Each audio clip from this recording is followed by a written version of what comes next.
On the next topic, we'll talk a bit about housing, and I just want to highlight just some key achievements that come out of the Western Cape story. I mean, in 2009 to 2014, we issued 82,263 title deeds, and therefore, in fact, drastically reducing the backlog inherited by the ANC.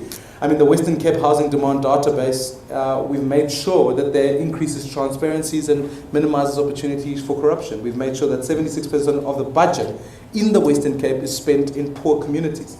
We've equally so made sure that the Western Cape has the highest access to water at 99.1%. It's got the highest access to flush toilets at 90.5%. I read the Mail and Guardian's report over the weekend that said Limpopo is at 37%.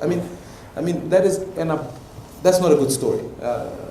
Electricity is at 93.4% in terms of access, and ultimately we've got the highest proportion of households receiving free basic services here in South Africa. I'm interested to know that how did the Western Cape arrive at a point where in fact all 13 departments are getting clean audits, and how do you arrive at that point? It seems Gauteng at the moment, the latest research says that Gauteng is now leading every other province in terms of corruption. The first is a no-frills handbook, which really constrains provincial ministers' ability to enjoy the fruits of office at the taxpayer's expense.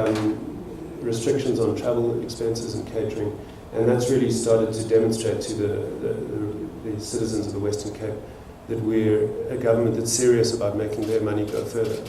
And then we passed a law in 2010 that prevents provincial employees from doing business with the state. So we've cut that link with a piece of provincial legislation, and I think it's something that you could pass relatively soon when you become Premier. What's important to note is also, relative to the other provinces, we provide bigger free basic allocations of those services than other provinces. So if you're indigent, if you have no means to pay, and you live in the Western Cape, you get more free water, more free electricity, and more free sanitation than any other province. So it is actually a good story, as you've said.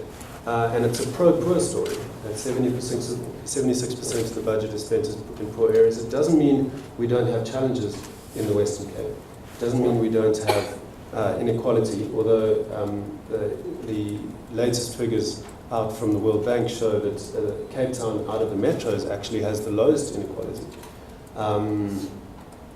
So I think that speaks to what we've managed to do in the city of Cape Town and in the province to connect the different communities in Cape Town. The Mayor of Cape Town has been very focused on rolling out an excellent public transport system that allows people in areas that are shut off from opportunity to access that opportunity. We're rolling out a very ambitious broadband network to allow people to access opportunity that way. So I think the ANC's narrative is just entirely wrong about the Western Cape, and actually our delivery record speaks for itself, and the presidency's own numbers shows that it's been a pro-poor government over the past 5 years.